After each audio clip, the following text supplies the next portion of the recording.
जय हिंद साथियों। आज हम लोग परीक्षा तिथि 3/9/2023 का देखेंगे। ये हमारा सेकंड वीडियो है। अगर आप पहले वाले वीडियो नहीं देखे हैं तो जाके प्लेलिस्ट पे देख लें। तो चलिए शुरू करते हैं पहला प्रश्न से। पहला प्रश्न आपका क्या पूछा गया है और साथ में इसका डिस्कशन भी देखते हुए चलेंगे। तो चलिए शुरू करते हैं। पहला प्रश्न जो आपका पूछा गया है, टॉयलेट मैन ऑफ इंडिया किसे कहा जाता है? तो किसे कहा जाता है? तो इसका आंसर क्या हो जाएगा आपका? बिंदेश्वर पाठक को। बी आपका करेक्ट आंसर हो जाएगा। टॉयलेट मैन ऑफ इंडिया के नाम से बिंदेश्वर पाठक को जाना जाता था। इनका जन्म बिहार के वैशाली जिले में 1943 में हुआ था। इन्होंने भारत में स्वच्छता एवं स्वास्थ्य की दशा में सुधार और सामाजिक परिवर्तन हेतु 1970 में सुलभ इंटरनेशनल संस्था की स्थापना की। इन्हें 1991 में पद्म भूषण से सम्मानित किया गया। इनकी मृत्यु 15 अगस्त 2023 को दिल्ली में हुई। नेक्स्ट देखते हैं। मिशन इंद्रधनुष का संबंध किससे है? तो मिशन इंद्रधनुष, इसका उत्तर क्या हो जाएगा? टीकाकरण से। डी आपका सही उत्तर हो जाएगा साथियों।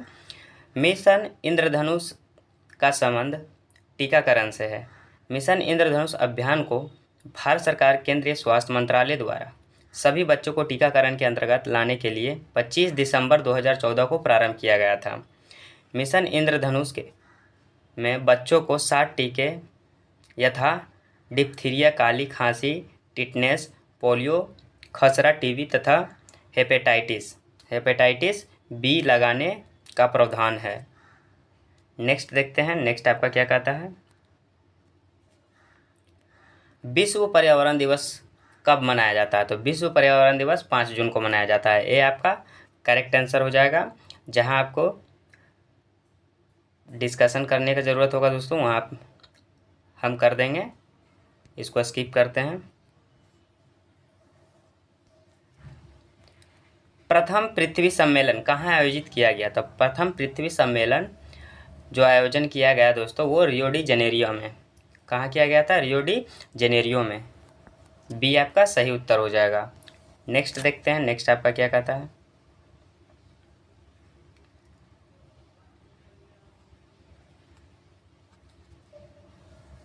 – 2026 में फीफा विश्व कप कहाँ आयोजित किया गया? तो 2026 में फीफा विश्व कप कहाँ आयोजित किया गया? तो इसका उत्तर हो जाएगा आपका यूएसए, कनाडा, मैक्सिको। ये आपका सही उत्तर हो जाएगा। 2026 में फीफा विश्व कप यूएसए, कनाडा, मैक्सिको में आयोजित किया जाएगा। ठीक है। नेक्स्ट देखते हैं क्या बोला गया है। मस्तिष्क का सबसे बड़ा भाग कौन सा है? तो मस्तिष्क का सबसे बड़ा भाग आपका कौन सा हो जाएगा दोस्तों? हो जाएगा सेरिब्रम। क्या हो जाएगा दोस्तों? सेरिब्रम। बी आपका सही उत्तर हो जाएगा। मस्तिष्क का सबसे बड़ा भाग सेरिब्रम मस्तिष्क है। मानव मस्तिष्क को 3 भागों में विभाजित किया गया है। पहला अग्र मस्तिष्क, दूसरा मध्य मस्तिष्क और तीसरा पश्च मस्तिष्क। अग्र मस्तिष्क को 2 भागों में बांटा जाता है। ठीक है। पहला क्या? चलिए देखते हैं। पहला जो भागा जाता है प्रमस्तिष्क, यह मस्तिष्क का सबसे बड़ा भाग है। प्रम मस्तिष्क यह मस्तिष्क का सबसे बड़ा भाग है। यह संपूर्ण मस्तिष्क का लगभग 2/3 हिस्सा होता है।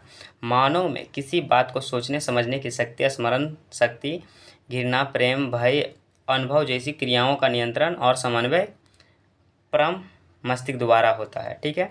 यह मस्तिष्क के अन्य भागों के कार्यों पर भी नियंत्रण रखता है। और सेकेंड क्या हो जाएगा? यानी बी डाइएनसेफेलॉन, यह अग्र मस्तिष्क का एक भाग है। यह अधिक या कम ताप के आभास तथा दर्द व रोने जैसी क्रियाओं का नियंत्रण करता है। बी आपका। और दूसरा में आपका क्या कहता है? मध्य मस्तिष्क। दूसरा में क्या है? मध्य मस्तिष्क। यह 2 भागों में बांटा जाता है। मध्य मस्तिष्क को भी कार्पोरा क्वाड्रिजेमिना, ये दृष्टि एवं श्रवण शक्ति या नियंत्रण का कार्य करता है। सेरिब्रम पेंडिकल, यह तंतुओं का बंडल होता है जो सेरिब्रम कॉर्टेक्स को मस्तिष्क के अन्य भागों तथा मेरु रज्जु से जोड़ता है। मेडुला ओब्लांगेटा का पिछला भाग मेरुरज्जु बनता है। मेरुरज्जु का अंतिम सिरा एक पतले सूत्र रूप में होता है। मेरुरज्जु के चारों ओर ड्यूटोमेटर, ओकनाइड और पायोमेटर का बना अनावरण होता है। ठीक है, नेक्स्ट देखते हैं।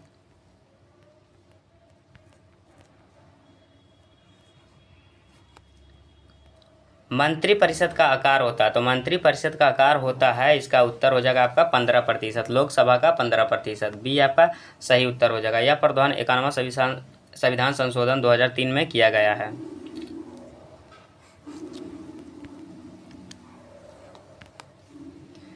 डीआरडीओ द्वारा विकसित लक्ष्य क्या है? तो डीआरडीओ द्वारा विकसित लक्ष्य है आपका चालक रहित विमान। ये आपका सही उत्तर हो जाएगा। नेक्स्ट,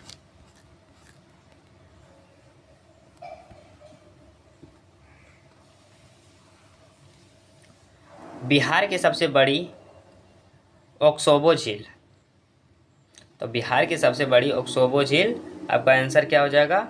इसका आंसर आपका हो जाएगा कांवर झील। डी आपका सही उत्तर हो जाएगा। नेक्स्ट देखते हैं। नेक्स्ट आपका क्या कहता है? लेक्टोमीटर किस सिद्धांत पर कार्य करता है? तो लेक्टोमीटर किस सिद्धांत पर कार्य करता है? इसका आंसर आपका क्या हो जाएगा? आर्किमिडीज के सिद्धांत पर। लेक्टोमीटर आर्किमिडीज के सिद्धांत पर कार्य करता है।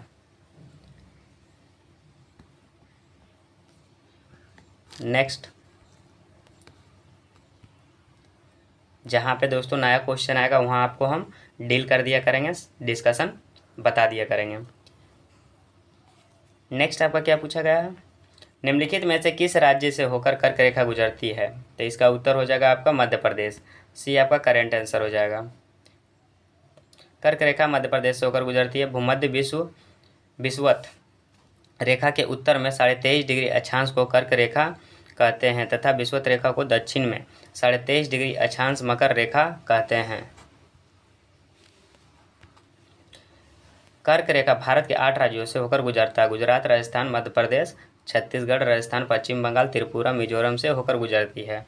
भारत में माही नदी कर्क रेखा को 2 बार काटती है। भारत में जो है दोस्तों माही नदी जो है कर्क रेखा को 2 बार काटती है, ध्यान में रखिएगा। नेक्स्ट देखते हैं। नेक्स्ट आपका क्या कहता है? बूढ़ी गंडक किसकी सहायक नदी है? तो बूढ़ी गंडक किसकी सहायक नदी है? तो इसका उत्तर हो जाएगा बूढ़ी गंडक। क्या हो जाएगा? बूढ़ी गंडक गंगा नदी की सहायक नदी है। ये आपका सही उत्तर हो जाएगा।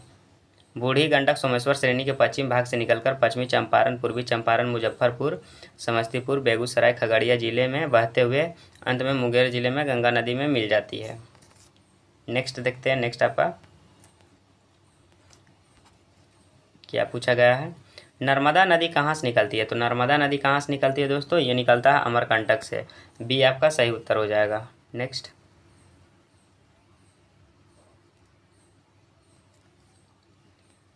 बंगाल की दीवानी अधिकारी अंग्रेजों को मिली इलाहाबाद संधि के द्वारा। बी आपका सही उत्तर हो जाएगा। नेक्स्ट, चुनाव आयोग का उल्लेख किस अनुच्छेद में है? तो चुनाव आयोग का उल्लेख जो है दोस्तों वो आपका है अनुच्छेद 324 में। बी आपका सही उत्तर हो जाएगा। चुनाव आयोग का उल्लेख अनुच्छेद 224 में है। संविधान के भाग 15 में अनुच्छेद 224 से 229 के का तक चुनाव आयोग का उल्लेख है। संविधान के अनुच्छेद 324 के अनुसार संसद, राज्य विधानमंडल, राष्ट्रपति व उपराष्ट्रपति के पदों के निर्वाचन के लिए संचालन, निर्देश व नियंत्रण की जिम्मेदारी चुनाव आयोग की है। किसकी है? चुनाव आयोग की है। ठीक है दोस्तों, नेक्स्ट देखते हैं। नेक्स्ट आपका क्या कहता है? इसका और भी डिस्कशन है दोस्तों, इसका देख लेते हैं। 1950 से 15 अक्टूबर 1989 तक निर्वाचन आयोग एक सदस्य निकाय के रूप में कार्य करता था, जिसे केवल मुख्य निर्वाचन आयुक्त होता था, ठीक है। 16 अक्टूबर 1989 को राष्ट्रपति ने 2 अन्य निर्वाचन आयुक्तों को नियुक्त किया। हालांकि 1990 में उपरोक्त दोनों निर्वाचन आयुक्तों के पद को समाप्त कर दिया गया और स्थिति पहले की तरह हो गई। ठीक है, नेक्स्ट क्या कहता है?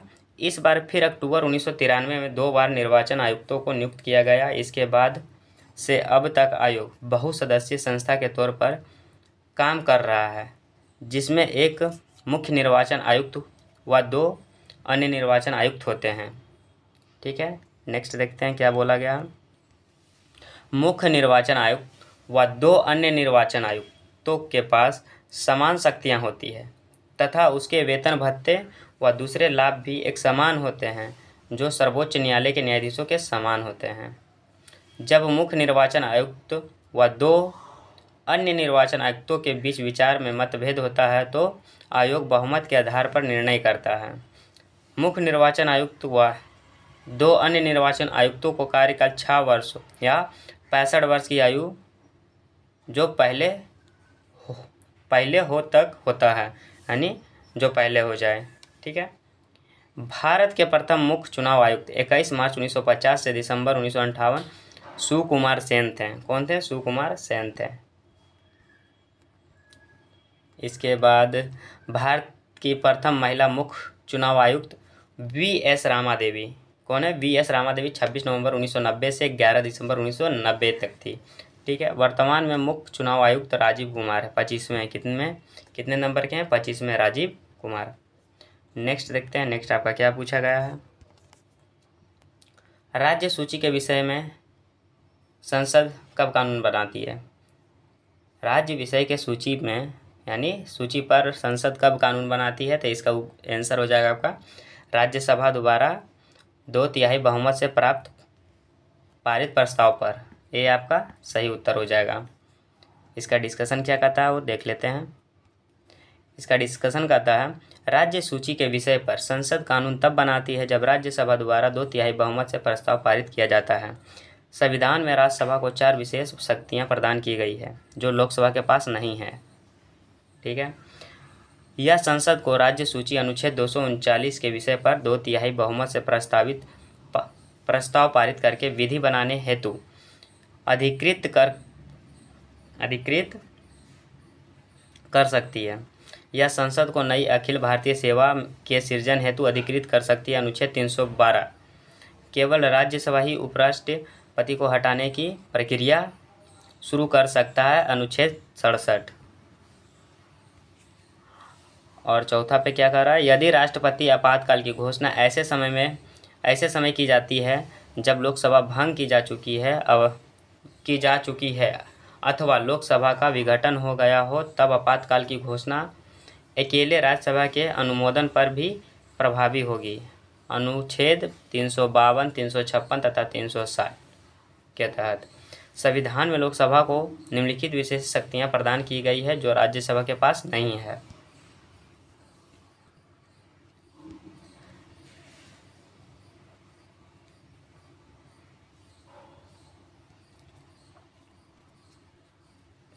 धन विधेयक अनुच्छेद 110 को प्रथम बार सिर्फ लोकसभा में पेश किया जाता है, राज्यसभा में नहीं। राज्यसभा धन विधेयक को अस्वीकृत या संशोधित नहीं कर सकती। उसे इस विधेयक को सिफारिश या बिना सिफारिश के 14 दिन के भीतर लोकसभा को लौटाना अनिवार्य होता है। ठीक है। राज्यसभा सिर्फ बजट पर चर्चा कर सकती है, इसमें यानी इसके अनुदानों की मांगों पर मतदान नहीं करती। राष्ट्रीय आपातकाल समाप्त करने के संकल्प लोकसभा ही पारित करती है।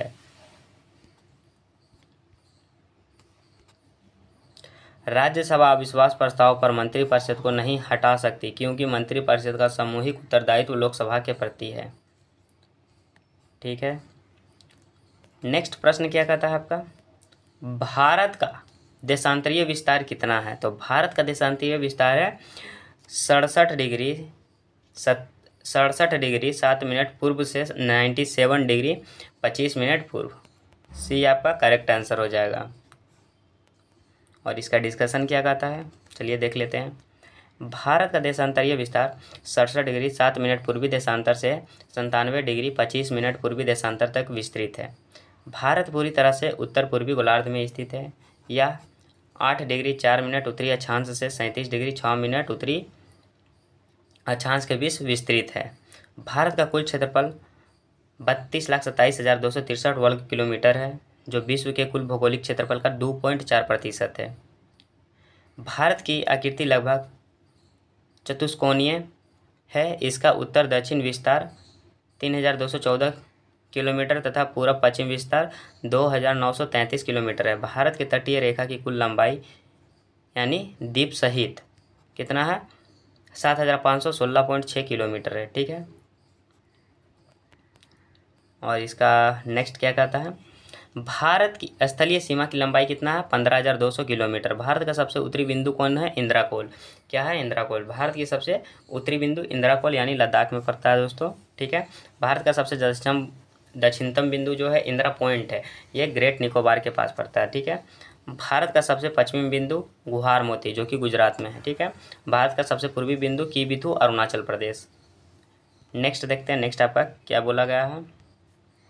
नेक्स्ट आपका पूछा गया है पराबैंगनी किरण।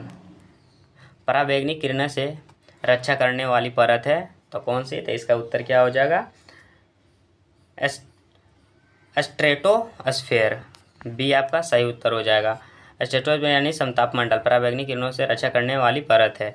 वायुमंडल की संरचना, तापीय विशेषता के आधार पर वर्गीकरण। क्षोभ मंडल की सबसे निचली परत को संवहन मंडल या परिवर्तन मंडल अथवा क्षोभ मंडल भी कहा जाता है। इसकी औसतन ऊंचाई सतह से लगभग 13 किलोमीटर है या ध्रुवों के निकट 8 किलोमीटर तथा विषुवत वृत्त पर 18 किलोमीटर की ऊंचाई तक विस्तृत है। क्षोभ मंडल में मौसम संबंधी घटनाएं या यथा वाष्पीकरण, संघनन, वर्षा, कोहरा, बादल, तड़ित, झंझा, चक्रवात आदि घटित होते हैं।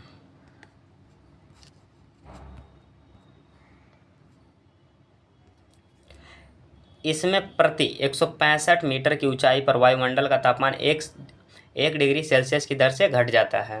क्षोभ मंडल सप्ताह मंडल से ट्रोपोपॉज द्वारा अलग होता है।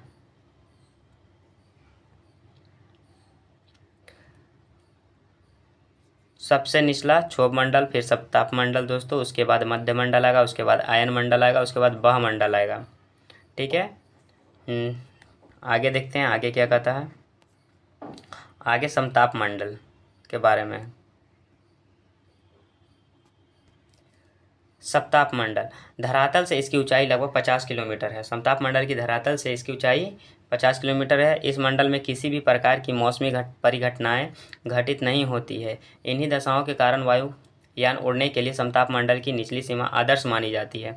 समताप मंडल में आयोजन परत स्थित है। समताप मंडल में जो है ना ओजोन परत स्थित है। कौन है, ओजोन परत स्थित है जो 15 से 35 किलोमीटर तक विस्तृत है। इस ओजोन परत द्वारा सौर्यिक परावैंगनिक विकिरण तरंगों का अवशोषण होता है। सप्ताप मंडल मध्य मंडल से स्ट्रेटोपोज द्वारा अलग होता है। मध्य मंडल, अब मध्य मंडल के बारे में देखते हैं दोस्तों। मध्य मंडल क्या कहता है, मध्य मंडल का विस्तार सागर तल से 50 से 80 किलोमीटर की ऊंचाई के मध्य है। मध्य मंडल आयन मंडल से मेसोपोज द्वारा अलग होता है। ठीक है, अब आएगा आयन मंडल। आयन मंडल का विस्तार 80 से 400 किलोमीटर के मध्य, कुछ स्रोतों में इसका विस्तार 640 किलोमीटर तक माना जाता है। आयन मंडल में आयनों के अर्थात विद्युत आवेशित कणों की प्रधानता है, इसलिए आयन मंडल रेडियो तरंगों को पृथ्वी पर परावर्तित करके संचार व्यवस्था को संभव बनाता है। आगे देखते हैं, आगे आ जाएगा बहिर्मंडल। यह मंडल वायुमंडल का सबसे ऊपरी संतर है। ठीक है, यह मंडल जो है ना वायुमंडल का सबसे ऊपरी मंडल है। ठीक है, यह आयन मंडल के ऊपरी से शुरू होकर सुदूर अंतरिक्ष में विलीन हो जाता है। इसका नोट क्या बोल रहा है, नोट में औरोरा ऑस्ट्रेलिस तथा औरोरा बोरोलिस जैसे परिघटनाओं आयन मंडल में घटित होती है, जो एक प्रकार की सौर्यिक तूफान से निष्कासित इलेक्ट्रॉन तरंग है। ठीक है, नेक्स्ट देखते हैं, नेक्स्ट आपका क्या कहता है। सीता माता की जयंती कब मनाई जाती है, तो सीता माता की जयंती मनाई जाती है दोस्तों वैशाख माह के शुक्ल पक्ष की नवमी को। कब मनाया जाता है, वैशाख माह के शुक्ल पक्ष नवमी को। बी आपका करेक्ट आंसर हो जाएगा। इसका डिस्कशन क्या कहता है देख लेते हैं। सीता माता जयंती वैशाख के माह शुक्ल पक्ष की नवमी को मनाई जाती है। हिंदू कैलेंडर के अनुसार सभी महीनों के नाम चैत, वैशाख, जेठ, आषाढ़, सावन, भादो, आश्विन, कार्तिक, माघ सिन यानी अगहन, पौष, माघ और फागुन। चैत माह से हिंदू नव वर्ष की शुरुआत होती है। कब से? चैत माह से। अगला प्रश्न आपका क्या कहता है? सर्वाधिक ऊंचाई पर स्थित बादल क्या कहलाते हैं? तो सर्वाधिक ऊंचाई पर स्थित बादल कहलाता है पछाव बादल। डी आपका सही उत्तर हो जाएगा। सर्वाधिक ऊंचाई पर स्थित पछाव बादल कहलाता है। बादलों का वर्गीकरण। औसत ऊंचाई के आधार पर बादलों को 3 वर्गों तथा 10 उपवर्गों में बांटा जाता है। उच्च बादल यानी उच्च बादल 6000 से 20000 मीटर। पछाव बादल ये आसमान में सबसे अधिक ऊंचाई पर सफ़ेद रेशम की भांति कोमल व बिखरे बादल होते हैं।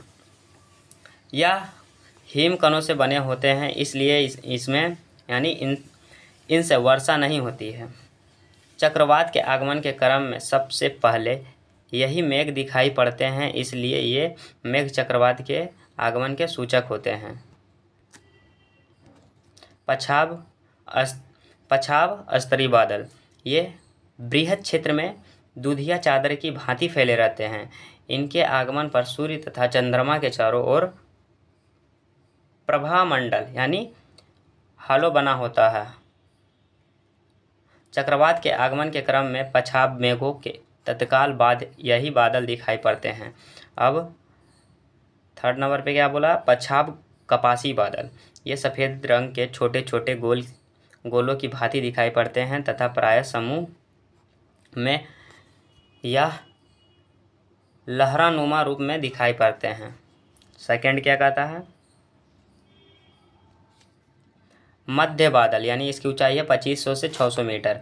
उच्च स्तरीय बादल ये भूरे अथवा नीले रंग के लगातार चादर की भांति फैली हुई छोटे स्तरों वाले बादल होते हैं।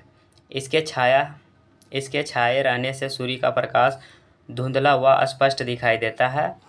इनसे विस्तृत क्षेत्रों पर लगातार वर्षा होती है।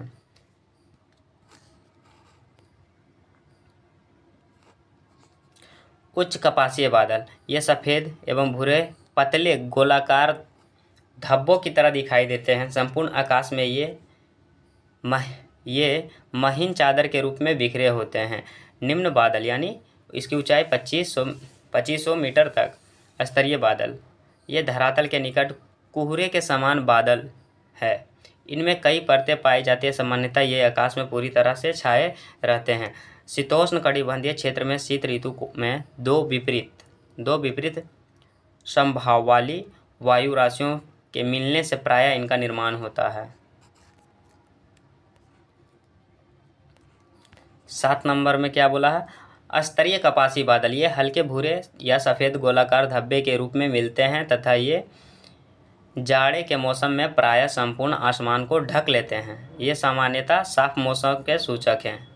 कैसे मौसम के सूचक हैं? साफ मौसम के सूचक है। 8वां क्या बोलता है? कपासी बादल इनका आकार गुम्बदाकार इसका आकार जो है गुम्बदाकार व फूलगोभी की भांति होते हैं और इसका आधार क्षेत्र समतल पाया जाता है।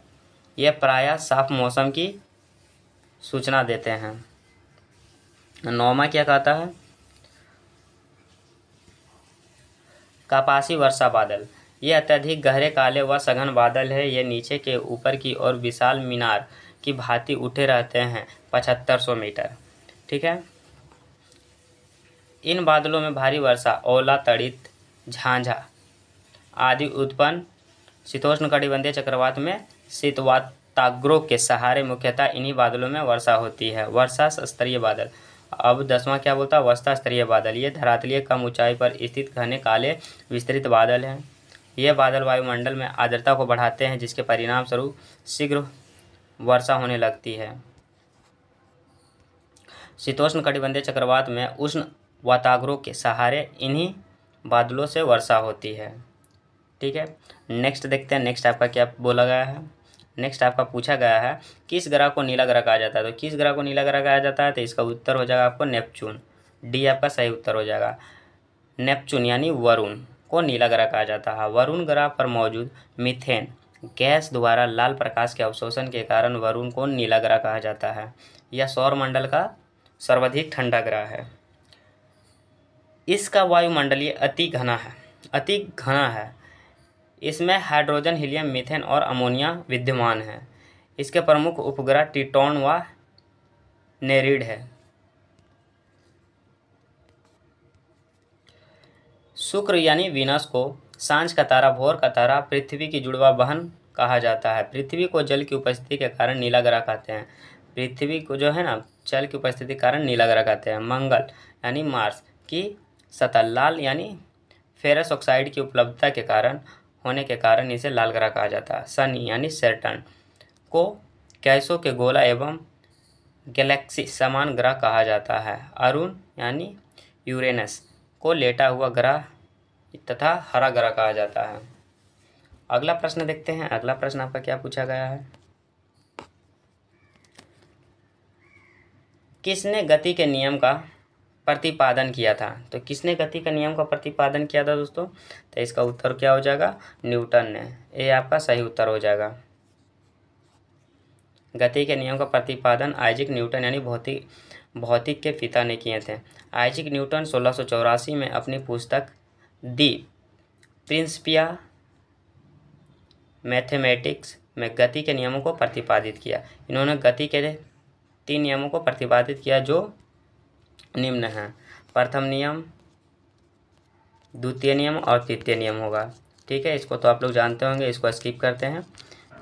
जो आप लोग नहीं जानते होंगे उसको हम डील कर दिया करेंगे, जो नया क्वेश्चन रहेगा। प्रकाश संश्लेषण में आवश्यक है तो क्या? तो प्रकाश संश्लेषण में आवश्यक क्या हो जाएगा? क्लोरोफिल। क्या हो जाएगा आपका साथियों? क्लोरोफिल। इसका डिस्कशन भी देख लेते हैं। इसका बी आपका करेक्ट आंसर होगा। और इसका डिस्कशन क्या कहता है आपका? प्रकाश संश्लेषण पौधे में हरे भाग सौर ऊर्जा को ग्रहण कर वायुमंडल से ली गई कार्बन डाइऑक्साइड तथा भूमि से अवशोषित जल के द्वारा कार्बोहाइड्रेट का निर्माण करते हैं। इस प्रक्रिया में ऑक्सीजन एवं जल सहायक उत्पाद यानी बाई प्रोडक्ट के रूप में निष्कासित होते हैं।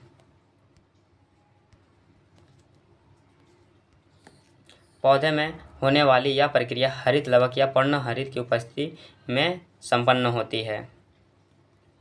CO2 प्लस 12H2O अभिक्रिया करेगा यानी सूर्य का प्रकाश C6H12 बनाएगा। C6H12O6 प्लस CH2 यानी 6H2O प्लस 6O2।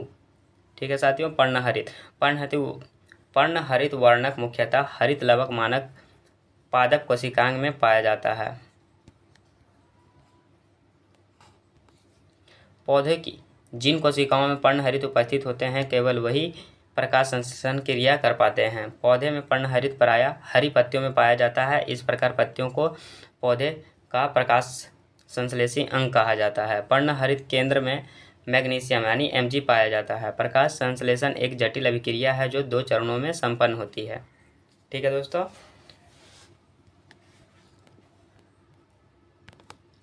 प्रकाश संश्लेषण यानी यह अभिक्रिया प्रकाश की उपस्थिति में हरित लवक के ग्रेना वाले भाग में होता है। इस अभिक्रिया की खोज हिल नामक वैज्ञानिक ने किया था, जिस कारण इसे हिल अभिक्रिया कहते हैं। प्रकाश संश्लेषण की प्रकाश अभिक्रिया में NADPH2 एवं ATP का निर्माण होता है। NADPH2 तथा ATP का प्रयोग प्रकाश संश्लेषण की दूसरी अवस्था यानी अप्रकाशीय अभिक्रिया डार्क रिएक्शन में होता है। आगे देखते हैं क्या बोला है। अप्रकाशीय अभिक्रिया यानी डार्क रिएक्शन। इसे अप्रकाशीय अभिक्रिया इसलिए नहीं कहते हैं कि यह अंधेरे प्रकाश की अनुपस्थिति में होता है, बल्कि इसलिए कहते हैं कि इस अभिक्रिया हेतु प्रकाश की ज़रूरत नहीं है। यह अभिक्रिया हरित लवक के स्ट्रोमा वाले भाग में प्रकाश अभिक्रिया से बने NADPH2 ठीक है तथा ATP के सहायता से संपन्न होते हैं। इस अभिक्रिया का पूर्ण एवं विस्तृत अध्ययन मेल्विन यानी केल्विन नामक वैज्ञानिक ने किया था। शैवाल यानी एल्गी और हाइड्रिला जो प्रायः जल में मिलते हैं वह पूरे शरीर प्रकाश संश्लेषण से होता है। ठीक है, नेक्स्ट देखते हैं। नेक्स्ट आपका क्या कहता है।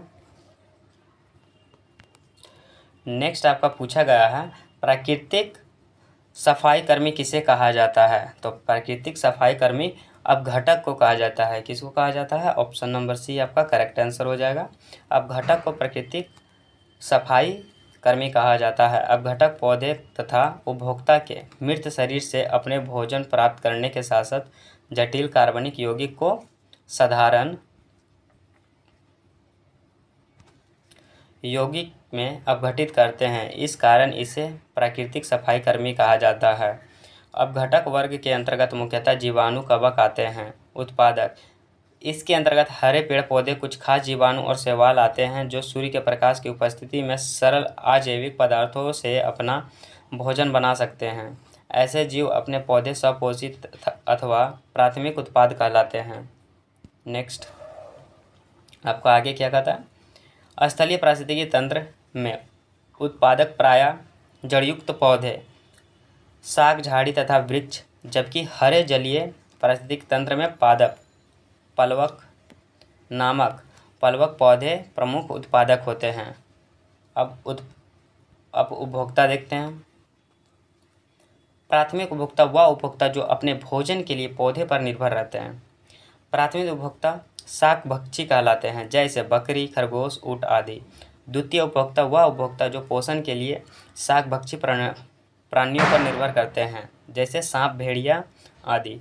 तृतीयक उपभोक्ता वे उपभोक्ता जो प्राथमिक एवं द्वितीयक उपभोक्ताओं को अपना आहार बनाते हैं, जैसे बाज, शेर, बाघ आदि। पारिस्थितिक तंत्र के घटक देख लीजिए एक बार आप लोग दोस्तों, इसको आप लोग देख लीजिएगा पीडीएफ से। पीडीएफ आपको टेलीग्राम पर मिल जाएगा साथियों। अगला प्रश्न आपका क्या कहता है। पंचायती राज व्यवस्था किस संविधान संशोधन से संबंधित है। तो पंचायती राज व्यवस्था, तो इसका उत्तर क्या हो जाएगा? 73वां संविधान संशोधन। ये आपका करेक्ट आंसर हो जाएगा। इसका डिस्कशन देख लेते हैं दोस्तों, ये इम्पोर्टेंट क्वेश्चन है, सभी एग्जाम में पूछा जाता है। पंचायती राज व्यवस्था 73वें संविधान संशोधन से संबंधित है। 73वां संविधान संशोधन अधिनियम 1992 में पारित हुआ। कब हुआ? 1992 में। 73वां संविधान संशोधन अधिनियम ने पंचायती राज संस्थाओं को संवैधानिक दर्जा प्रदान किया। इस अधिनियम ने संविधान में एक नया भाग 9 सम्मिलित किया और इसे पंचायत नाम दिया गया। भाग 9 में अनुच्छेद 243 से 243 के 9 तक प्रावधान सम्मिलित किए गए। 73वां संविधान संशोधन अधिनियम दोबारा संविधान में 11वीं अनुसूची जोड़ी गई। इस सूची में पंचायतों की 29 कार्यकारिक विषय वस्तुएं हैं। निम्नलिखित समितियों का संबंध पंचायती राज से है। चलिए देख लेते हैं। बलवंत राय मेहता समिति 1957। बलवंत राय मेहता समिति 1957। सेकंड अशोक मेहता समिति 1977। तीसरा जीवीके राव समिति 1985। चौथा LM सिंधवी समिति 1986। पाँचवा थोंगुन समिति 1988। छठा गाडगिल समिति कब हो जाएगा? 1988। उल्लेखनीय है कि पंचायती राज संस्थाओं के संवैधानिकरण के लिए सर्वप्रथम राजीव गांधी सरकार ने 1989 में 64वां संविधान संशोधन विधेयक लोकसभा में पेश किया था। हालांकि यह पारित नहीं हो सका। 74वां संविधान संशोधन अधिनियम भी 1992 में पारित हुआ। 74वां संविधान संशोधन अधिनियम ने संविधान के भाग 19 के का में जोड़ा गया, साथ ही 12वीं अनुसूची को भी जोड़ा गया और इसी प्रकार इस अधिनियम ने नगरपालिका यानी शहरी स्थानीय स्वशासन को संवैधानिक दर्जा प्रदान किया गया। 12वीं अनुसूची में नगरपालिकाओं की 18 कार्यकारी विषय वस्तुओं का उल्लेख है। निम्नलिखित समितियों एवं आयोग का संबंध शहरी स्थानीय स्वशासन से है। ठीक है, एक तरफ वर्ष दिया गया है दोस्तों, एक तरफ समिति और आयोग का नाम दिया गया है, एक तरफ अध्यक्ष उसका दिया गया है। तो इसका आप लोग PDF से देख लीजिएगा। ठीक है, अगला प्रश्न आपका क्या पूछा गया था, चलिए देखते हैं। 44वें संविधान संशोधन द्वारा हटाया गया मौलिक अधिकार कौन सा है? तो 44वें संविधान संशोधन द्वारा हटाया गया मौलिक अधिकार कौन सा है? तो इसका उत्तर क्या हो जाएगा आपका? इसका उत्तर आपका हो जाएगा संपत्ति का अधिकार। ऑप्शन नंबर डी आपका सही उत्तर है। तो चलिए इसका डिस्कशन भी देख लेते हैं। 44वें संविधान संशोधन अधिनियम 1978 द्वारा संपत्ति के अधिकार को मौलिक अधिकार की श्रेणी से हटा दिया गया। वर्तमान में संपत्ति के अधिकार को भाग 12 के अनुच्छेद 300 के का के तहत विधिक अधिकार है। ठीक है, 44वें संविधान संशोधन अधिनियम संबंधी 44वें संविधान संशोधन अधिनियम द्वारा संविधान में निम्न संशोधन किए गए। तो चलिए देखते हैं कौन कौन से संशोधन किए गए। पहला क्या कहता है, राष्ट्रपति को यह शक्ति दिया गया है कि मंत्रिमंडल यानी कैबिनेट की सलाह को एक बार पुनर्विचार के लिए भेज सकता है। हालांकि पुनर्विचार के बाद कैबिनेट द्वारा दी गई सलाह राष्ट्रपति के लिए बाध्यकारी होगी। दूसरा, अध्यादेश जारी करने में राष्ट्रपति, राज्यपाल एवं प्रशासक की संतुष्टि के उपबंध को समाप्त किया गया। ठीक है। तीसरा, राष्ट्रीय आपात के संदर्भ में आंतरिक अशांति शब्द के स्थान पर सशस्त्र विद्रोह शब्द रखा गया। ठीक है।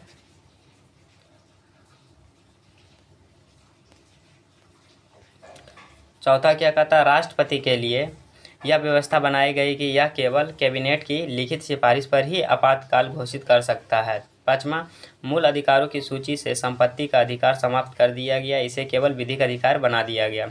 छठा, अनुच्छेद 20 और 21 द्वारा प्रदत्त मूल अधिकारों को राष्ट्रीय आपातकाल में भी निलंबित नहीं किया जा सकता है। कौन सा अनुच्छेद को? 20 और 21 को।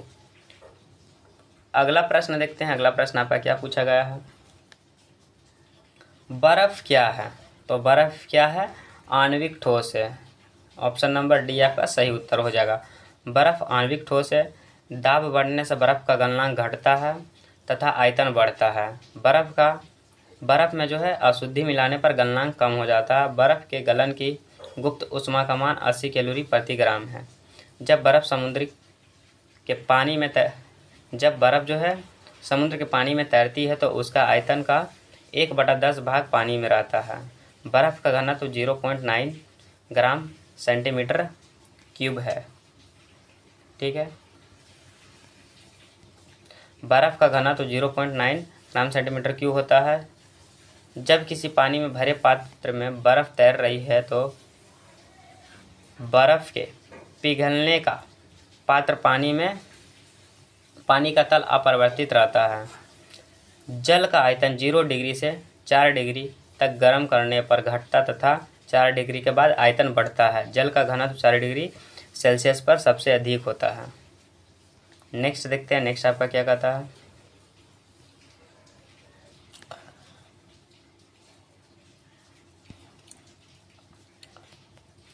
सर्वोच्चता के सिद्धांत के प्रतिपादक कौन थे?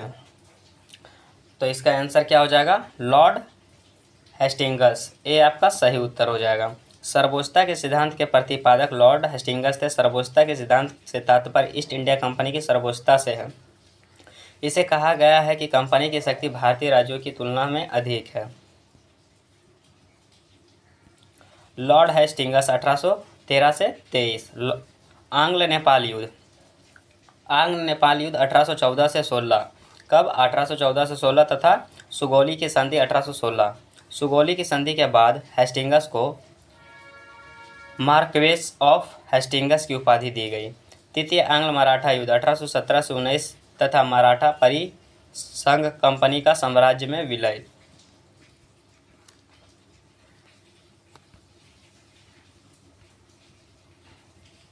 रैतीवाड़ी बंदोबस्त 1820 लागू, यानी मद्रास के गवर्नर टॉमस मुनरो द्वारा। महालवाड़ी व्यवस्था लागू 1822 में हल्टन यानी हार्ट मैकेंजी द्वारा पंजाब में शुरुआत। 1822 का टेनेसी एक्ट या काश्तकारी अधिनियम लागू बंगाल में हुआ। नेक्स्ट देखते हैं, नेक्स्ट आपका क्या पूछा गया है। संविधान सभा के प्रथम अध्यक्ष कौन थे? तो संविधान सभा के प्रथम अध्यक्ष कौन थे दोस्तों? तो यह हमारा हो जाएगा डॉक्टर सच्चिदानंद सिन्हा। ऑप्शन नंबर बी आपका सही उत्तर हो जाएगा। नेक्स्ट देखते हैं, नेक्स्ट आपका क्या पूछा गया है।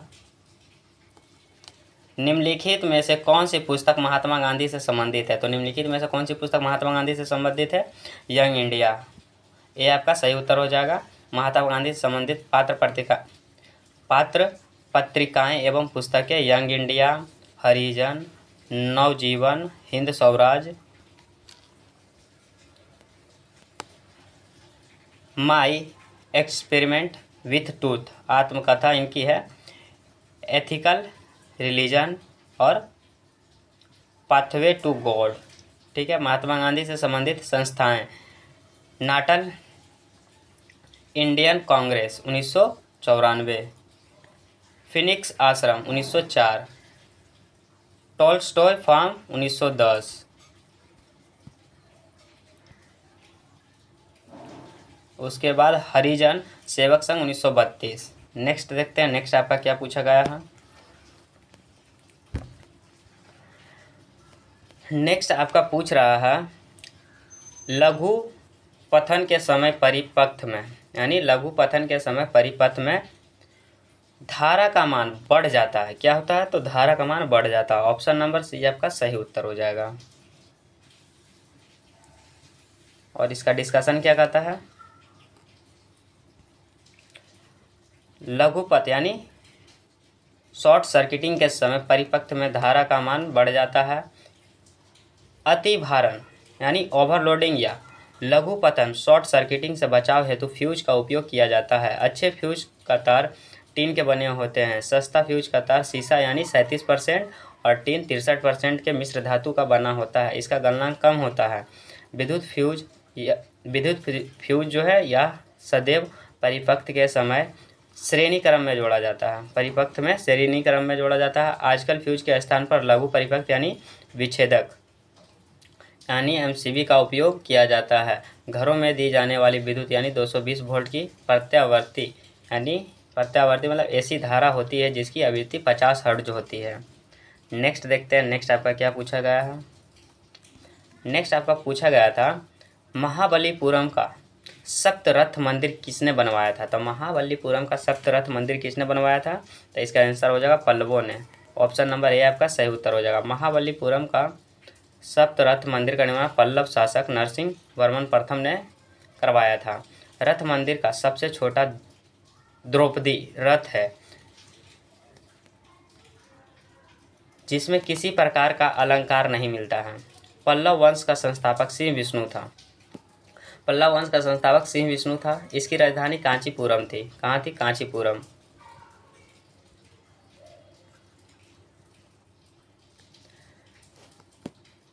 किराता जुर्नियम के लेखक भारवी सिंह विष्णु के दरबार में रहते थे।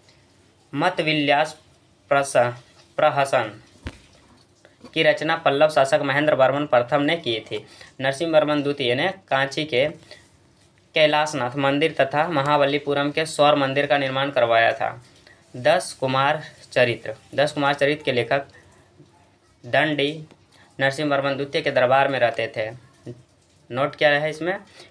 कांची के कैलाश मंदिर के निर्माण में द्रविड़ स्थापत्य कला की शुरुआत मानी जाती है।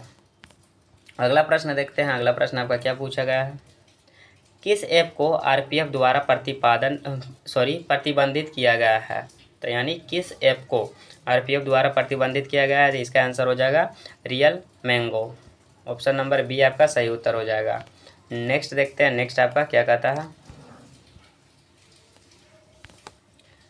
2011 के जनगणना के अनुसार भारतीय साक्षरता दर कितनी है? तो 2011 जनगणना के अनुसार भारतीय साक्षरता दर कितनी है? तो इसका आंसर हो जाएगा आपका 73। क्या हो जाएगा? 73%। ठीक है, 2011 जनगणना के अनुसार भारत में पुरुष का साक्षरता दर कितना है? तो पुरुष साक्षरता दर 82.14% और महिला साक्षरता दर 65.6 46%। अब भारत का लिंगानुपात जो है 943, कितना है 943। भारत का शिशु में लिंगानुपात कितना है 919, ठीक है। और भारत का जनसंख्या घनत्व 382 व्यक्ति प्रति वर्ग किलोमीटर है। बिहार का साक्षरता दर 61.8%, कितना, बिहार का साक्षरता दर 61.8%। और बिहार का पुरुष साक्षरता दर 71.2%। और बिहार में महिला साक्षरता दर 51.5%। बिहार का लिंगानुपात 918। बिहार का शिशु लिंगानुपात 935। बिहार का जनसंख्या घनत्व 1106 व्यक्ति प्रति वर्ग किलोमीटर। नेक्स्ट देखते हैं, नेक्स्ट आपका क्या पूछा गया है। सर्वाधिक ऊंचाई पर स्थित मतदान केंद्र तासीगंग किस राज्य में है? तो तासीगंग किस राज्य में है? लद्दाख में। ऑप्शन नंबर डी आपका सही उत्तर हो जाएगा। सर्वाधिक ऊंचाई पर स्थित मतदान केंद्र तासीगंग हिमाचल प्रदेश राज्य में स्थित है। 2023 में कर्नाटक विधानसभा में चुनाव में पहली बार वोट फ्रॉम होम का विकल्प प्रदान किया गया। वर्तमान में भारत के मुख्य निर्वाचन आयुक्त राजीव कुमार 25वें हैं। वर्तमान में बिहार के मुख्य निर्वाचन अधिकारी HR श्रीनिवास हैं। कौन है? HR श्रीनिवास। नेक्स्ट क्या कहता है आपका, रानी दुर्गावती कहाँ की शासिका थी? तो रानी दुर्गावती कहाँ की शासिका थी? तो इसका आंसर क्या हो जाएगा आपका? गोंडवाना की। कहाँ की? गोंडवाना की। ऑप्शन नंबर डी आपका सही उत्तर हो जाएगा। क्या हो जाएगा? Option number D. Rani Durgavati का जन्म 5 अक्टूबर 1524 को बंदा में प्रसिद्ध राजपूत चंदेल सम्राट कीरत राय के परिवार में हुआ था। रानी दुर्गावती के बचपन में ही तीरंदाजी या तलवारबाजी का बहुत शौक था। रानी दुर्गावती 1542 में गंडक टंगा यानी गोंडवाना शासक दलपत शाह से हुआ, ठीक है। गोंडवाना के शासक दलपत शाह से हुआ था। सन 1550 में राजा दलपत शाह की मृत्यु हो गई। रानी दुर्गावती के पति की मृत्यु के बाद अपने पुत्र वीर नारायण को राजगद्दी पर बैठाकर खुद राज्य की शासिका बन गई। अकबर के काल में गोंडवाना पर विजय अभियान आसफ खां के नेतृत्व में शुरू हुआ, क्योंकि अकबर उस समय उज्बेकों के विद्रोह का सामना कर रहा था। 1564 में दुर्गावती को युद्ध में ही पराजित कर दिया। बाद में इस राज्य को अकबर ने इसी राजवंश से संबंधित चंद्र शाह को सौंप दिया। नेक्स्ट देखते हैं, नेक्स्ट आपका क्या पूछा गया है।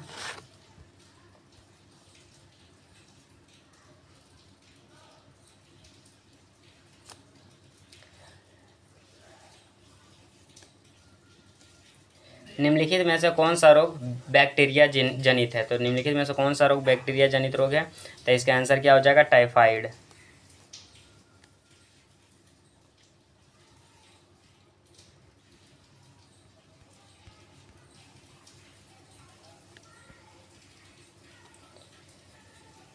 पाटलिपुत्रा के संस्थापक कौन थे? तो पाटलिपुत्रा के संस्थापक आपके कौन थे दोस्तों? तो इसका आंसर हो जाएगा उदयन। क्या हो जाएगा? Option number B Udayan.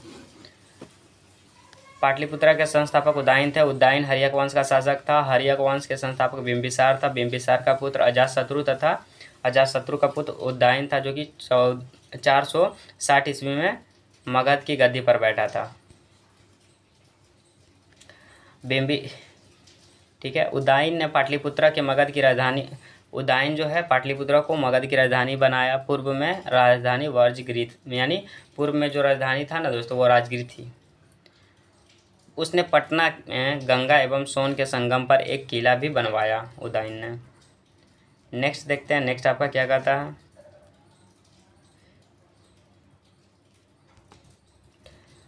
Glucose का सूत्र, तो ग्लूकोज का सूत्र बोला है दोस्तों, तो इसका उत्तर क्या हो जाएगा आपका? इसका उत्तर आपका क्या हो जाएगा? ग्लूकोज का सूत्र क्या है? तो C6H12O6 C6H12O6 सी आपका करेक्ट आंसर हो जाएगा। नेक्स्ट देखते हैं, नेक्स्ट आपका क्या कहता है। कोठारी आयोग का संबंध किससे? तो कोठारी आयोग का संबंध हो जाएगा शिक्षा से। क्या हो जाएगा? शिक्षा से। ऑप्शन नंबर डी आपका सही आंसर हो जाएगा। कोठारी आयोग का संबंध शिक्षा से है। सन 1964 में भारत सरकार ने डॉक्टर दौलत सिंह कटोरी की अध्यक्षता में स्कूली शिक्षा प्रणाली को नया आकार व नई दिशा देने के उद्देश्य से कटोरी आयोग का गठन किया गया। डॉक्टर कटोरी उस समय विद्यालय अनुदान आयोग यानी यूजीसी के अध्यक्ष थे। ठीक है, अगला प्रश्न आपका क्या कहता है? अगला प्रश्न जो आपका कह रहा है, डोडा बेटा किस पर्वत की सबसे ऊंची चोटी है? तो डोडा बेटा किस पर्वत की सबसे ऊंची चोटी है? तो नीलगिरी की। किसकी? डोडा बेटा की सबसे ऊंची पर्वत चोटी है नीलगिरी की। किसकी है? तो नीलगिरी की। ऑप्शन नंबर डी आपका सही उत्तर हो जाएगा। अगला प्रश्न देखते हैं, 8वीं अनुसूची में कितने भाषाओं को शामिल किया गया है? तो 22 भाषाओं को। ऑप्शन नंबर बी आपका सही उत्तर हो जाएगा। अगला प्रश्न देखते हैं, अगला प्रश्न आपका क्या कहता है, चंद्रयान 3 लैंडर का नाम क्या है? तो इसका उत्तर क्या हो जाएगा? विक्रम। ऑप्शन नंबर बी आपका सही उत्तर हो जाएगा। अगला प्रश्न देखते हैं, अगला प्रश्न आपका क्या कहता है, किस राज्य की राजधानी अमरावती प्रस्तावित है? तो किस राज्य की राजधानी अमरावती प्रस्तावित है? तो आंध्र प्रदेश का। किसका? आंध्र प्रदेश का। ये आपका सही उत्तर हो जाएगा। अगला प्रश्न देखते हैं, अगला प्रश्न आपका क्या कहता है, एकल आवृत्ति वाले ध्वनि को क्या कहते हैं? तो एकल आवृत्ति वाले ध्वनि को क्या कहते हैं? टोन। ये आपका सही उत्तर हो जाएगा। इसका डिस्कशन क्या कहता है, एकल आवृत्ति वाले ध्वनि को टोन कहते हैं। ध्वनि की गुणवत्ता वह अभिलक्षण है जो हमें समान तारत्व तथा प्रबलता की दो ध्वनियों में अंतर करने में सहायता करता है। अनेक आवृत्तियों के मिश्रण से उत्पन्न ध्वनि को स्वर यानी नोट कहते हैं और यह सुनने की सुखद होती है, या सुनने में जो होती है जो सुखद होती है, शोर यानी नॉइस। शोर जो है ना यानी नॉइस कर्णप्रिय नहीं होता है। ठीक है, जबकि संगीत सुनने में सुखद होता है। किसी माध्यम में ध्वनि की चाल आवृत्ति पर निर्भर नहीं करती है। अगला प्रश्न देखते हैं, अगला प्रश्न आपका क्या पूछा गया है, निम्नलिखित में से कौन मानव हार्मोन नहीं है? तो निम्नलिखित में से कौन मानव हार्मोन नहीं है? साइटोकाइनिन। ऑप्शन नंबर डी आपका सही उत्तर हो जाएगा। क्या हो जाएगा? ऑप्शन नंबर डी आपका सही उत्तर हो जाएगा। अगला प्रश्न देखते हैं, अगला प्रश्न आपका क्या पूछा गया, सिंधु घाटी सभ्यता के निम्नलिखित स्थलों में से किस में बृहत स्नानघर पाया गया है? तो इसका उत्तर हो जाएगा आपका मोहनजोदड़ो में बृहत स्नानघर पाया गया है। नेक्स्ट देखते हैं, अगला प्रश्न आपका क्या कहता है, कनिष्क को हराने वाला चीनी जनरल कौन था? तो कनिष्क को हराने वाला चीनी जनरल कौन था? तो इसका उत्तर क्या हो जाएगा? पान चाओ। ऑप्शन नंबर सी आपका सही उत्तर हो जाएगा। और इसका डिस्कशन भी देख लेते हैं। डिस्कशन आपका क्या कहता है, इसका कनिष्क को हराने वाला चीनी जनरल पान चाओ था। कनिष्क का चीन के शासक पान चाओ से युद्ध हुआ था, जिसमें कनिष्क की पहले पराजय हुई, बाद में विजय हुआ। कनिष्क कुषाण वंश का महानतम शासक था। उसने 78 ईस्वी में अपना राज्यारोहण किया तथा इसके उपलक्ष्य में शक संवत चलाया। इसे वर्तमान में भारत सरकार द्वारा मार्च 1957 में लाया जाता है। कनिष्क ने प्रथम राजधानी पेशावर यानी फिरोजपुर एवं दूसरी राजधानी मथुरा थी। कनिष्क ने कश्मीर जीतकर वहां कनिष्कपुर नाम नगर बसाया। ठीक है, नेक्स्ट देखते हैं, नेक्स्ट आपका क्या कहता है, बजरंग पुनिया का संबंध किस खेल से? तो बजरंग पुनिया का संबंध किस खेल से है? तो कुश्ती से। ऑप्शन नंबर ए आपका सही उत्तर हो जाएगा। चलिए, यहाँ कुछ खेल से संबंधित दिया गया है, चलिए देख लेते हैं उसको भी। प्रमुख खिलाड़ी एवं उसके संबंधित खेल, पीवी सिंधु बैडमिंटन से। किससे? पीवी सिंधु हो जाएगा बैडमिंटन से। दीपिका कुमारी तीरंदाजी से। क्या हो जाएगा? दीपिका कुमारी तीरंदाजी से। हिमा दास धावक है। क्या है? धावक है। साइना नेहवाल एक बैडमिंटन खेलने वाली खिलाड़ी है। साइना नेहवाल जो है बैडमिंटन। दीपा कर्माकर जिम्नास्टिक से है। रवि कुमार दाहिया कुश्ती। Bhavani Patel para table tennis. Manu Bhaker हो जाएगा निशानेबाजी से। और मीराबाई चानू भारोत्तोलन से। ठीक है, नेक्स्ट देखते हैं, नेक्स्ट आपका क्या कहता है, नेक्स्ट आपका क्या कह रहा है, राज्यसभा कितने दिनों तक धन विधेयक को रोक सकती है? तो इसका उत्तर हो जाएगा 14 दिनों तक। ऑप्शन नंबर बी आपका सही उत्तर हो जाएगा। राज्यसभा जो है 14 दिनों तक धन विधेयक को रोक सकती है। धन विधेयक अनुच्छेद 110 पर यानी 110 प्रथम बार केवल लोकसभा में पेश किया गया था। अगला प्रश्न देखते हैं। अगला प्रश्न आपका क्या कहता है? कृत्रिम पारिस्थितिकी तंत्र का उदाहरण है, तो कृत्रिम पारिस्थितिकी तंत्र का उदाहरण है आपका खेत। बी, ऑप्शन नंबर बी आपका सही उत्तर हो जाएगा। अगला प्रश्न देखते हैं। अगला प्रश्न आपका क्या कहता है?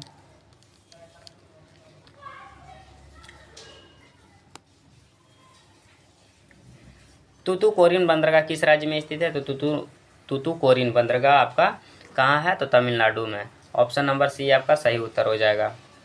तूतुकुड़ीन बंदरगाह तमिलनाडु राज्य में स्थित है।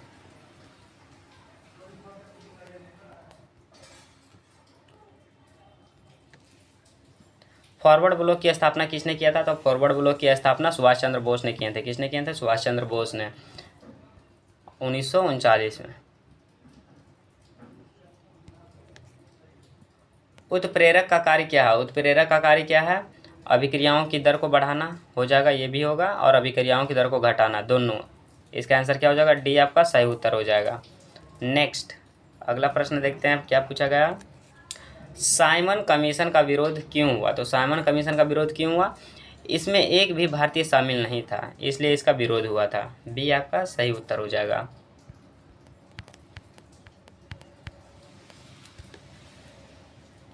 उन्नीस सौ 46 के नौ सैनिक विद्रोह का नायक कौन था? तो 1946 के नौ सैनिक विद्रोह का नायक कौन था? तो इसका उत्तर क्या हो जाएगा? एम.एस. खां। ऑप्शन नंबर सी आपका सही उत्तर हो जाएगा, एम.एस. खां। 1946 के नौसैनिक विद्रोह का नायक एम.एस. खां था।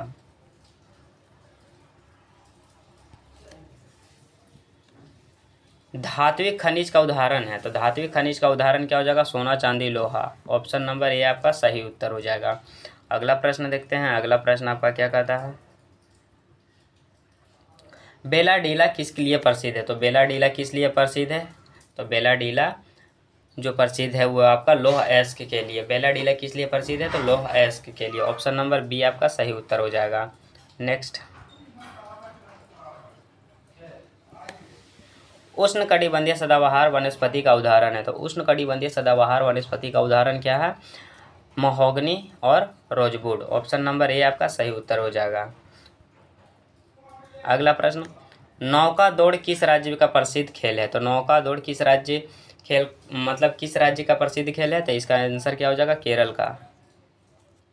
नौका दौड़ यानी नाव से रेस लगाया जाता है, ठीक है दोस्तों, इसलिए इसका आंसर क्या हो जाएगा? डी आपका केरल में। नेक्स्ट देखते हैं।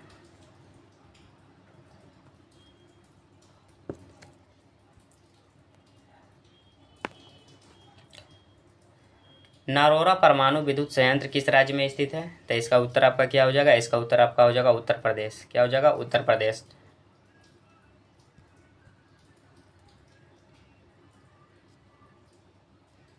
और कुछ इसका देख लेते हैं कहाँ कहाँ पे है। रावत भाटा नाविकीय संयंत्र राजस्थान, रावत भाटा नाविकीय संयंत्र राजस्थान, कुडनकुलम नाविकीय संयंत्र तमिलनाडु, कैगा नाविकीय संयंत्र कर्नाटक, काकापारा नाविकीय संयंत्र गुजरात, कलपक्कम नाविकीय संयंत्र तमिलनाडु, नरोरा नाविकीय संयंत्र उत्तर प्रदेश, ठीक है। नेक्स्ट, अनिमेष लोचन चैत्य कहाँ स्थित है? तो अनिमेष लोचन चैत्य कहाँ स्थित है? तो इसका उत्तर क्या हो जाएगा? बोध गया में। ऑप्शन नंबर ए आपका सही उत्तर हो जाएगा। अगला प्रश्न देखते हैं। अगला प्रश्न आपका क्या कहता है? भारत की पहली सीमेंट फैक्ट्री की स्थापना कहाँ किया गया था? तो इसका उत्तर हो जाएगा आपका चेन्नई में। कहाँ? चेन्नई में। भारत की पहली सीमेंट फैक्ट्री की स्थापना चेन्नई में की गई थी। 1904 में भारत ने पहली बार समुद्री सीपियों का उपयोग कर चेन्नई में सीमेंट बनाने का असफल प्रयास किया गया, ठीक है। भारत में असफल सीमेंट फैक्ट्री की शुरुआत 1914 में इंडियन सीमेंट कंपनी के रूप में पोरबंदर में की गई। अगला प्रश्न देखते हैं। अगला प्रश्न आपका क्या कहता है? गारो खासी एवं जयंतिया एक भाग है, कहाँ? तो इसका उत्तर क्या हो जाएगा? प्रायद्वीपीय पठार का। गारो खासी जयंतिया एक भाग है प्रायद्वीपीय पठार का। ऑप्शन नंबर बी आपका सही उत्तर हो जाएगा। अगला प्रश्न देखते हैं। अगला प्रश्न आपका क्या कहता है? गूगल द्वारा भारतीय ग्रामीण महिलाओं के लिए कौन सा प्रोग्राम चलाया गया? तो इसका उत्तर क्या हो जाएगा? इसका उत्तर होगा आपका इंटरनेट साथी। क्या हो जाएगा? इंटरनेट साथी। बी आपका सही उत्तर हो जाएगा। और 2015 में शुरू किया गया था। कब किया गया था शुरू? 2015 में।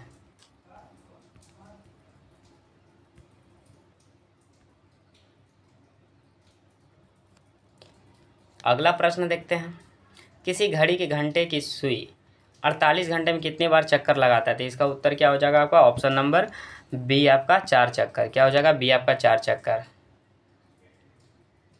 48/12 इक्वल टू 4 सेकेंड, मतलब 4 चक्कर।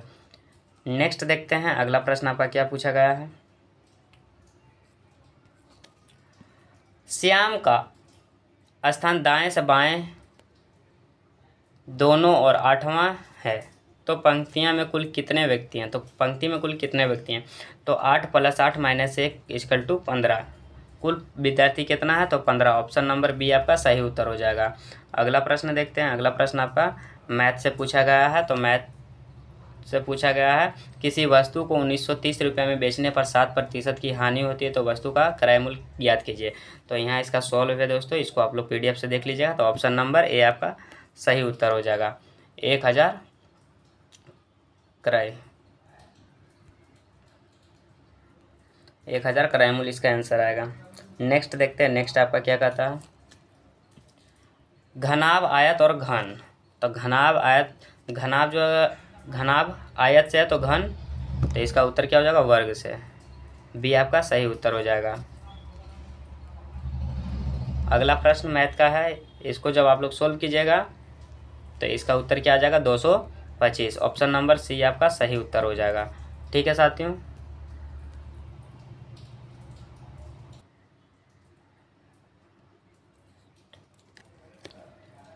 दस्ताने हाथ से हैं तो मोजे पैर से हैं, ये आपका सही उत्तर हो जाएगा। नेक्स्ट, एक बूढ़ा व्यक्ति की ओर इशारा करते हुए राम ने कहा कि उसका पुत्र मेरे पुत्र के चाचा है। उस बूढ़े व्यक्ति से राम का क्या संबंध है? तो पिता का संबंध है। किसका संबंध, क्या संबंध है? तो पिता का। नेक्स्ट,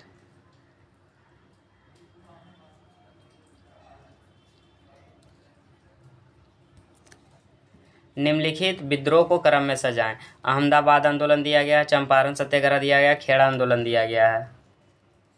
तो चंपारण 1900। दोस्तों सबसे पहले 2 नंबर आएगा चंपारण सत्याग्रह, उसके बाद आएगा आपका अहमदाबाद, उसके बाद आ जाएगा आपका तीसरा खेड़ा। तो इसका आंसर क्या हो जाएगा? 2, 1, 3। आपका सी आपका करेक्ट आंसर हो जाएगा साथियों। नेक्स्ट देखते हैं। नेक्स्ट आपका क्या कहता है, कितने मूलधन का 6% वार्षिक दर से 10 वर्ष में साधारण ब्याज 120 रुपया प्राप्त होता है? तो इसका उत्तर हो जाएगा 200। ऑप्शन नंबर सी आपका करेक्ट आंसर हो जाएगा। अगला प्रश्न देखते हैं। इसको जब आप लोग सोल्व कीजिएगा तो इसका उत्तर क्या आएगा? इसका उत्तर आपका आएगा ऑप्शन नंबर ए आपका करेक्ट आंसर हो जाएगा, 146/55। नेक्स्ट देखते हैं। किसी संख्या का 63% 315 है, तो वह संख्या क्या होगा? तो इसको जब हम लोग सोल्व करेंगे तो इसका उत्तर क्या आएगा? इसका उत्तर आपका आएगा 500। ऑप्शन नंबर ए आपका सही उत्तर हो जाएगा। नेक्स्ट देखते हैं। नेक्स्ट आपका क्या पूछा गया है,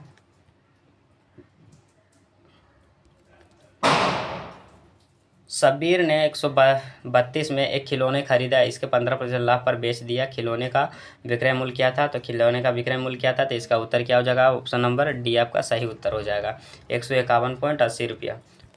नेक्स्ट,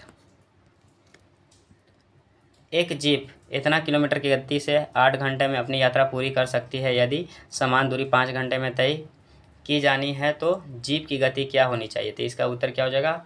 96 किलोमीटर प्रति आवर। नेक्स्ट,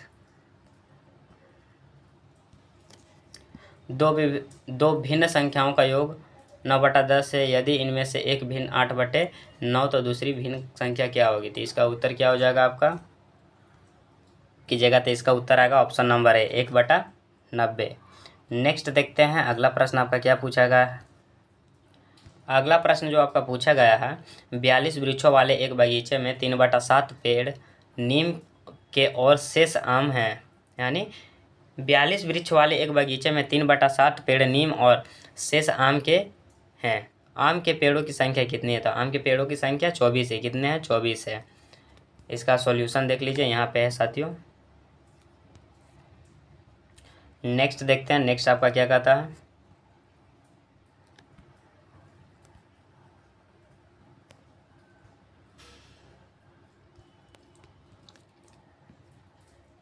10 आदमी एक दीवार 8 दिन में पेंट कर सकते हैं। यदि पेंटिंग के काम को 4 दिन में समाप्त करना हो तो कितने आदमी और लगाने पड़ेंगे? तो इसका उत्तर हो जाएगा 10 आदमी और लगाने पड़ेंगे। ऑप्शन नंबर बी आपका सही उत्तर हो जाएगा दोस्तों। इसका सॉल्यूशन ये रहा आपका, यहाँ पे दिया हुआ है। नेक्स्ट देखते हैं, नेक्स्ट आपका क्या कहता है। पिता और पुत्र की उम्र का अनुपात 4.1 है और उनकी उम्र का गुणनफल 196 है। 5 साल के बाद उनकी उम्र का अनुपात क्या होगा? तो इसका आंसर क्या हो जाएगा? 11:4। ऑप्शन नंबर ए आपका सही उत्तर हो जाएगा। अगला प्रश्न देखते हैं। अगला प्रश्न आपका क्या कहता है। निम्नलिखित में से कौन सी भिन्न सबसे बड़ी है? तो निम्नलिखित में से कौन सी सबसे भिन्न बड़ी है? तो 8/21। नेक्स्ट देखते हैं। यदि STREAMALINE के दूसरे, 5वें, 6ठे और 10वें अक्षरों को मिलाकर कोई समर्थक अंग्रेजी शब्द बनाना संभव हो तो उस शब्द का तीसरा अक्षर क्या होगा? तो उस शब्द का तीसरा अक्षर क्या होगा साथियों? तो इसका उत्तर क्या हो जाएगा आपका? इसका उत्तर आपका हो जाएगा, इसका आंसर क्या हो जाएगा? ए और टी। क्या हो जाएगा? ए और टी। ऑप्शन नंबर डी आपका सही उत्तर हो जाएगा। अगला प्रश्न देखते हैं। अगला प्रश्न आपका क्या कहता है। यदि सांकेतिक भाषा में नोबल को इस भाषा में लिखा जाता है तो उसी भाषा में YLJKS अक्षर समूह किसके लिए लिखा गया है? तो इसका उत्तर क्या हो जाएगा? तो इसका उत्तर हो जाएगा आपका option number A, right. Option number A आपका सही हो जाएगा। अगला प्रश्न देखते हैं। अगला प्रश्न आपका क्या कहता है। अगला प्रश्न, निम्नलिखित श्रृंखलाओं को प्रश्न चिन्ह के स्थान पर क्या आएगा? तो प्रश्न चिन्ह के स्थान पर क्या आएगा साथियों? तो इसका उत्तर क्या होगा? 5 बन गया 10, 10 बन गया 20, 20 बन गया 40। जहाँ यहाँ से हमें देखने से पता चल रहा है दोस्तों दुगना हो रहा। 5 का दुगना 10, 10 का दुगना 20, 20 का दुगना 40, 40 का दुगना 80, 80 का दुगना 160, 160। ऑप्शन नंबर सी आपका करेक्ट आंसर हो जाएगा। अगला प्रश्न, नीचे दिए गए शब्दों को अर्थपूर्ण क्रम में व्यवस्थित कीजिए। पहला, बुआई, कटाई, सिंचाई और जुताई, निराई।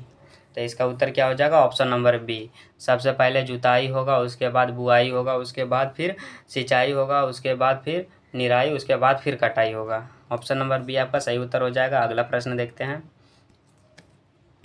एक्स उत्तर की ओर मुख करके खड़ा हुआ, वह दक्षिणावर्ता। यहाँ पे हल्का सा कट गया साथियों, आप लोग देख लीजिएगा पीडीएफ से। पीडीएफ आपको टेलीग्राम पर मिल जाएगा। घूमता है, उसके बाद पुनः 160 डिग्री वह वामावर्त घूमता है। अब एक्स का मुख किस दिशा में है? तो अब एक्स का मुख किस दिशा में है दोस्तों? उत्तर पूर्व में। ए आपका सही उत्तर हो जाएगा। क्या हो जाएगा? ए आपका सही उत्तर हो जाएगा। अगला प्रश्न देखते हैं। अगला प्रश्न आपका क्या कहता है। ए बेटी है एच जिसकी पति एक्स है। एक्स की केवल एक ही संतान है, एम विवाहित है। ए से एम का क्या संबंध है? तो ए से एम का पति का संबंध है। क्या एम? इसका हो जाएगा एम का ए से पति का संबंध है। ऑप्शन नंबर डी आपका सही उत्तर हो जाएगा। अगला प्रश्न देखते हैं। मान लीजिए कि पहला अभय भास्कर से लंबा है, दूसरा चंद्रप्रभा से लंबा है, ईश्वर चंद्र से लंबा है और तीसरा ईश्वर चंद्र से लंबा है और धीरज से सबसे लंबा है। यदि इन सबको उनकी लंबाई के अनुसार बैठाया जाता है तो मध्य स्थान पर कौन बैठेगा? तो मध्य स्थान पर कौन बैठेगा? चंद्र। ऑप्शन नंबर सी आपका करेक्ट आंसर हो जाएगा।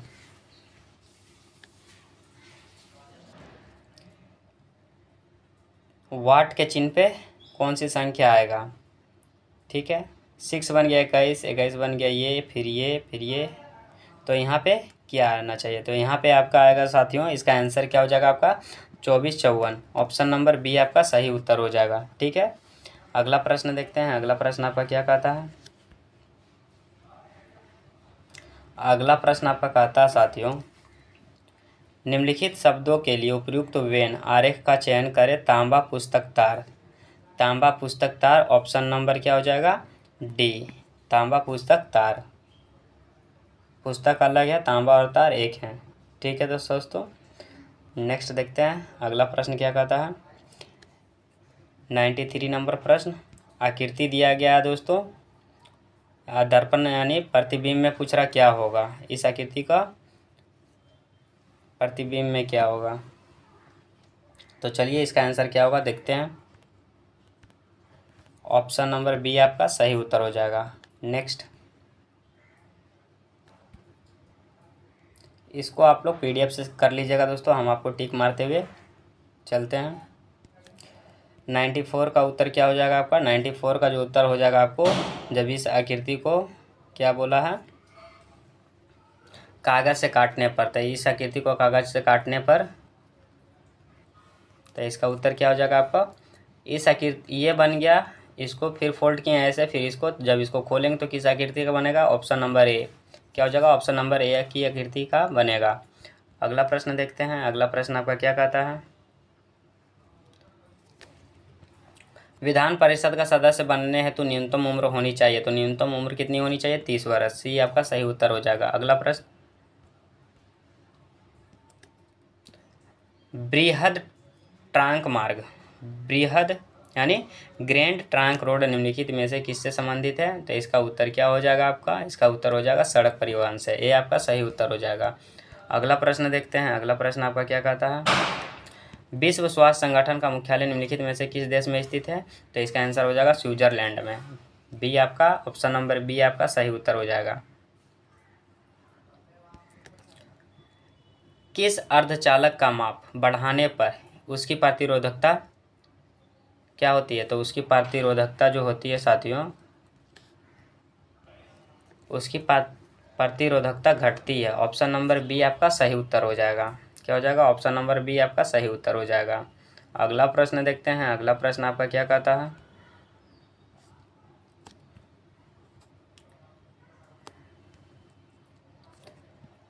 ओडोमीटर एक उदाहरण है जिसके द्वारा मापन किया जाता है, तो ओडोमीटर एक उदाहरण है जिसके द्वारा मापन किया जाता है दूरी का।